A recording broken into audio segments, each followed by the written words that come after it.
क्या भावराव सेठ जी की गद्दी पे बैठने वाला है? मैंने कहा था ना कि ये जरूर गद्दी पे बैठेगा। शांत खड़े रहो और देखो होता क्या।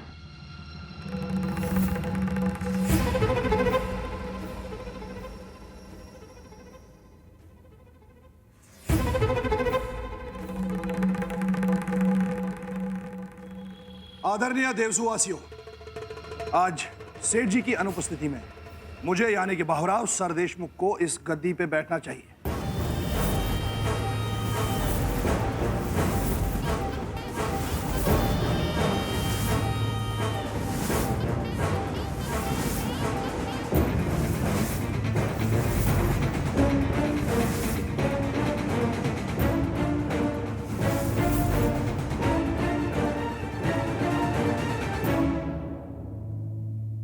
ऐसा मैं बिल्कुल नहीं मानता। यह गद्दी सिर्फ अहिल्या वाहिनी और आप सबकी प्रिय सेठ जी अहिल्या विनायक राव देशमुख की है और हमेशा से उनकी रहेगी। मैं तो इसका एक छोटा सा सेवक हूं। हाय, अब देवी बोलेगी ना तो सच ही बोलेगी। मेरी भावराव से बड़ी मीठी छुरी आज तक नहीं मैंने देखी। ऐसे मीठा मीठा बोलकर सारे गांव वालों को उल्लू बना रहे हैं। आज मैंने दरबार इसलिए बुलाया है क्योंकि मुझे आप सब लोगों के साथ एक जरूरी बात करनी है। बात यह है कि पिछले कई दिनों से देवसू के ऊपर जो मुसीबतों का पहाड़ टूटा है वो कम होने का नाम नहीं ले रहा है।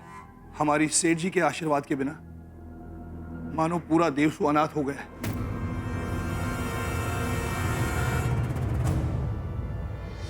लेकिन हम कर भी क्या सकते हैं? सही कहा आपने टुकू जी, मैं भी यही सोच रहा था। लेकिन हम कर भी क्या सकते हैं? हमारे हाथ तो बंधे हुए हैं। मुसीबतों से लड़ने की क्षमता हमारी सीमित की गई है।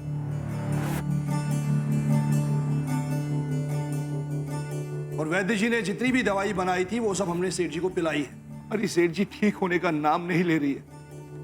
उनकी तबीयत और खराब होती जा रही है। भावराव, तुम कहना क्या चाहते हो? साफ साफ कहो।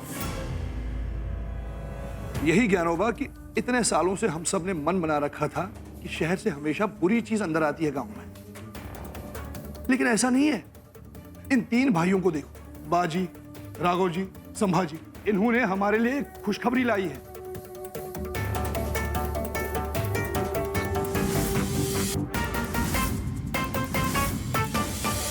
हमारी गौरी को वापस लाया है। इसीलिए मैं सोच रहा था कि सेठ जी का इलाज कराने के लिए हमें शहर का रास्ता खोल देना चाहिए।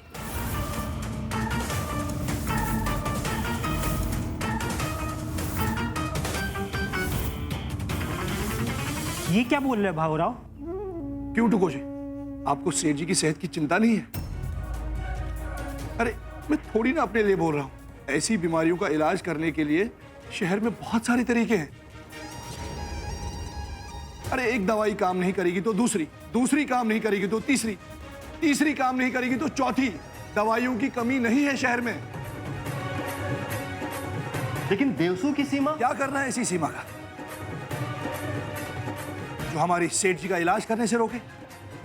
अरे हालत देखिए उनकी, मुझसे तो नहीं देखी जाती।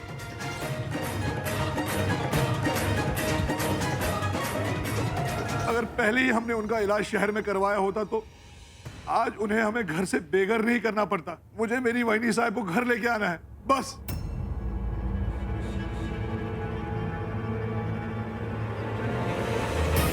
मानना पड़ेगा भावराव, चालाक तो तुम बहुत हो। क्या प्लान किया है इस बार? वाह। सिर्फ सेठ जी नहीं, आने वाले दिनों में कोई भी बच्चा बीमारी से नहीं मरेगा। हमारे खेत कीड़ों की वजह से उजड़ेंगे नहीं।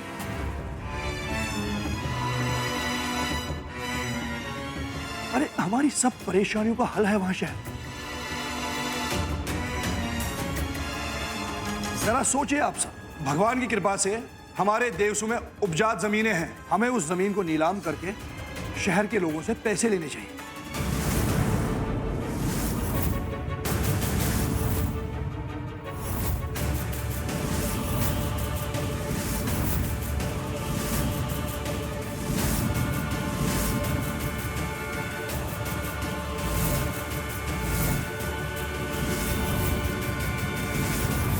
पैसे?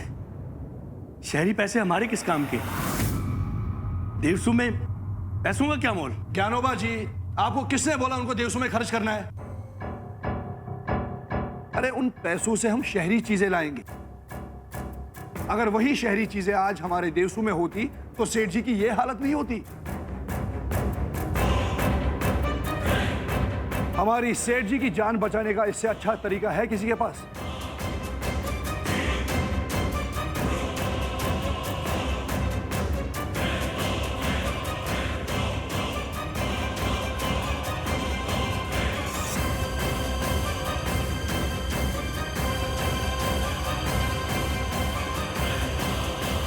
ठीक है, फिर मैं कुछ शहरी लोगों को यहां बुला लेता हूं और यहां देवसू की उपजाऊ जमीनें उन्हें नीलाम कर दूंगा। ये क्या कह रहे हो भावराव? अभी तो हमारी फसल खड़ी है, अभी हम जमीन नीलाम कर देंगे तो साल भर हम खाएंगे क्या? हमारे बच्चे तो भूखों मर जाएंगे। अरे टुको जी, मैं आपके बच्चों को थोड़ी भूखा मरने दूंगा। अरे नीलामी के बाद हमें इतना पैसा मिलेगा कि हम सब लोग 10 साल घर बैठकर खाना खा लेंगे।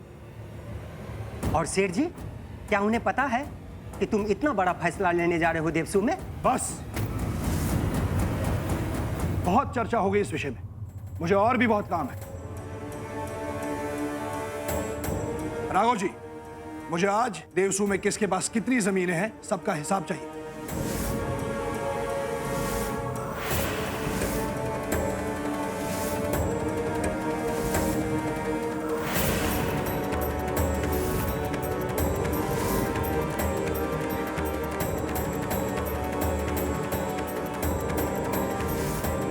सभा समाप्त।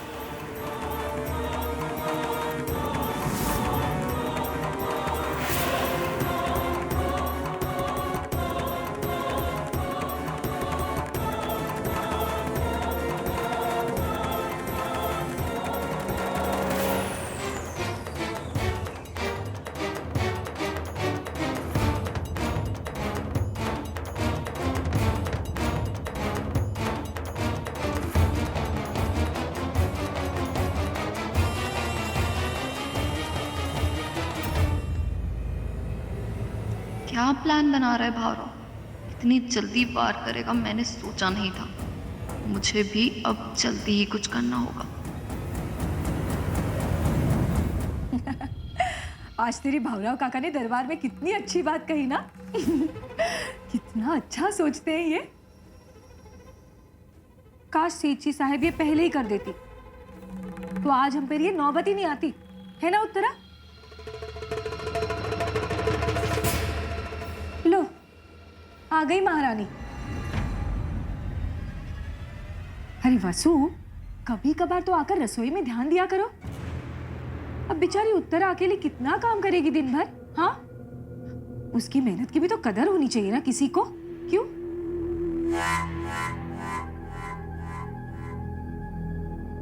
तुम तो बस इस शहरी भाई साहब को देवसू घुमाने में लगी हुई हो, क्यों? वैसे वसु, तुम तो सेठ जी को दवाई देने गई थी ना, अब कैसी है उनकी तबीयत?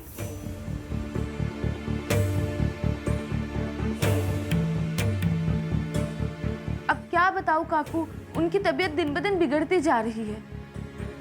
वो निशान, वो तो पहले हाथ पे था और अब तो पूरे शरीर में फैल रहा है। अच्छा,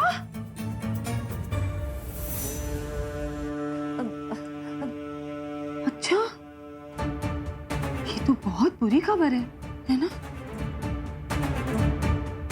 मतलब वो जहर अभी असर दिखा रहा है? हाँ काकू, मायरी के सारे बाल भी झड़ रहे। मुझे तो डर है कि वो टकली, सेठी साहब टकली हो जाएंगी।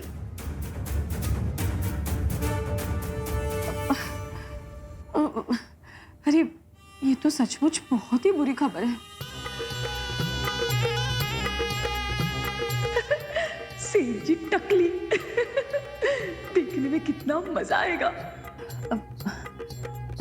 वसु, चिंता मत करो, हाँ, सब कुछ धीरे धीरे ठीक हो जाएगा। हाँ, कैसे ठीक होगा काकू? आजकल देवसू में सब गलत हो रहा है। आज ही देख लीजिए ना दरबार में भावराव काका ने क्या सोच के फैसला ले लिया कि शहर के लोगों को हमारी जमीन। हे देवा, अरे क्या सोचकर मतलब? वो जो भी कर रहे हैं ना, हम सबकी भलाई के लिए कर रहे हैं, वरना उन्हें क्या पड़ी थी? अरे वो तो ये सब कुछ इसलिए कर रहे हैं ताकि हम पर आई हुई मुसीबत टल जाए, वरना वो तो शहर में बहुत खुश थे। हाँ, हम भी तो यहाँ खुश थे ना देवसू में काकू। क्यों उत्तरा?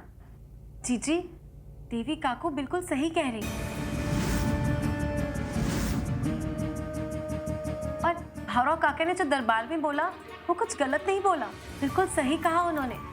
पता नहीं क्यों जीजी आज तक इस देवसू गांव में जो कुछ भी हो रहा है माना कि गलत नहीं हो रहा है, पर जीजी कुछ सही भी तो नहीं हुआ है ना।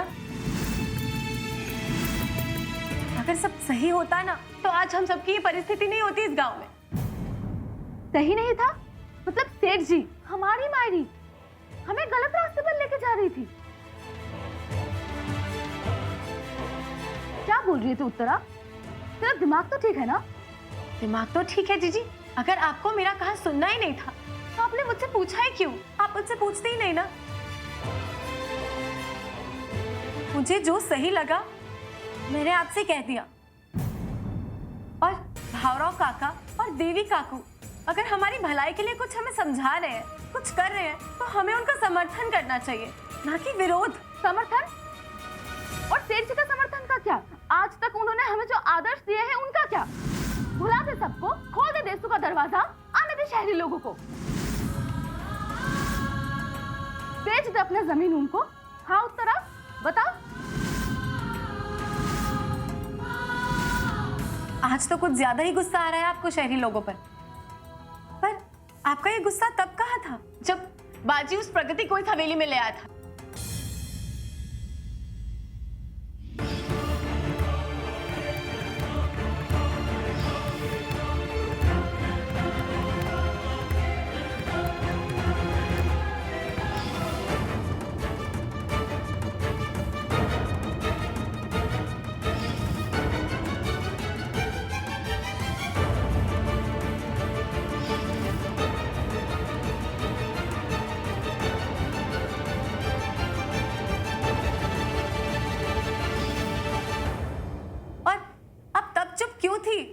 जब मायरी ने प्रगति को अपनी गोद में सुलाया था।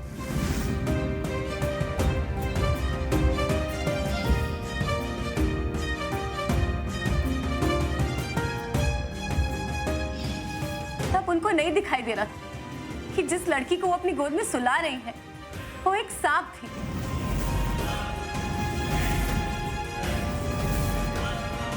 तब उनको कुछ दिखाई नहीं दे रहा था। आप भी चुप थी, आप सब भी उसकी बातों में आ गए थे ना, शहरी प्रगति की। बिल्कुल सही कहा तुमने उत्तरा। अरे मैं तो पहले दिन से ही कह रही थी कि उस प्रगति की मीठी मीठी बातों में कोई ना आए, लेकिन इस देवी की सुनता ही कौन है यहाँ पे? हाँ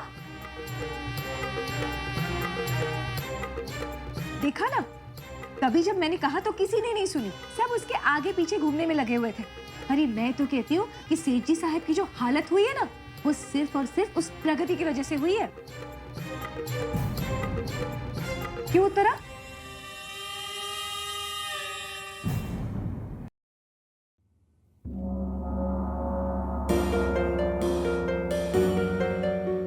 उत्तर दिशा में नहर से लगकर जो जमीन है वो मेरी है। पिछली फसल कौन सी उगाई थी? चने की उगाई थी राघव जी। जमीन उपजाऊ है? माँ है वो मेरी, मेरे बच्चों का पेट पालती है। अब आप ही बताइए मेरी माँ उपजाऊ है या नहीं? कैसे बताओ, कैसे बताओ?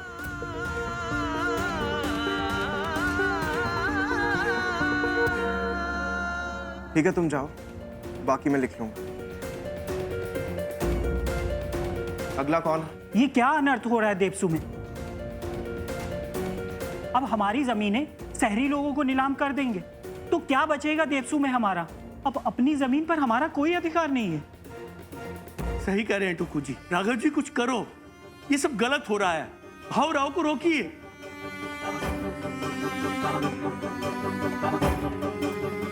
क्या हुआ राघव जी? आज फिर अपने कर्तव्य में बंधे हुए हो? तुम्हारा काम तो देवसू के लोगों की रक्षा करना है ना, और तुम यहाँ बैठ के भाई खाता लिख रहे हो। राघव जी दादा, संभाजी दादा, कुछ कीजिए, हमें अपनी जमीन नीलाम नहीं करनी है। कुछ कीजिए, बचा लीजिए, हमें बचा लीजिए।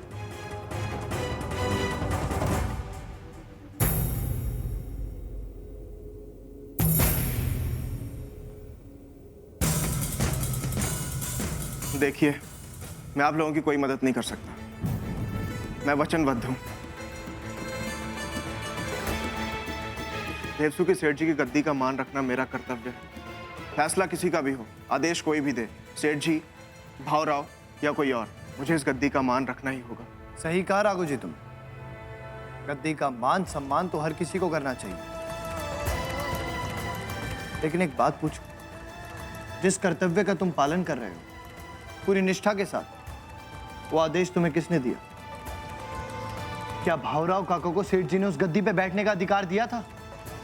नहीं ना। क्या उन्हें देवसू के बारे में इतना बड़ा फैसला लेने का अधिकार दिया? क्या देवसू के लोगों ने उन्हें अपनी जिंदगी के बारे में इतना बड़ा फैसला लेने का अधिकार दिया? नहीं राघव जी, नहीं। तो फिर तुम किस कर्तव्य का पालन कर रहे हो? सेठ जी की गद्दी का, या सिर्फ उस भावराव काका का?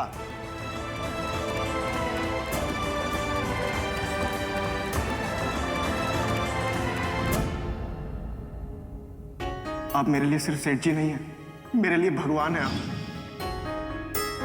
एक माँ अपने बेटे को खुद से दूर नहीं कर सकती। आपकी योग्यता पे मुझे कोई संदेह नहीं है। संदेह क्या, आपकी योग्यता पर मुझे अपने आप से अधिक भरोसा है। कदाचित इसीलिए जब आपसे वो भूल हुई तो मुझे बहुत गहरी चोट पहुंची, बहुत गहरी। आज तक उसी भूल के लिए खुद को कोस रहा हूं मैं। जो हो गया सो हो गया, हम उसे बदल नहीं सकते। लेकिन राघव जी, आगे से ध्यान रहे, ऐसी गलती दोबारा दोहरानी नहीं चाहिए, वरना आपकी मायरी, आपकी सेठ जी सहन नहीं कर पाएगी। और राघव जी, आप तो मेरे सबसे समझदार बेटे, जो जानता है कि इस गांव की हमारे परिवार पर सबसे बड़ी जिम्मेदारी है। हमारे परिवार का कर्तव्य बनता है कि हम देवसू गांव की रक्षा करें, इसके नियमों की, रीति रिवाज की, मान सम्मान की, संस्कार की रक्षा करनी है हमें। तो दोबारा ये गलती नहीं होनी चाहिए राघव जी।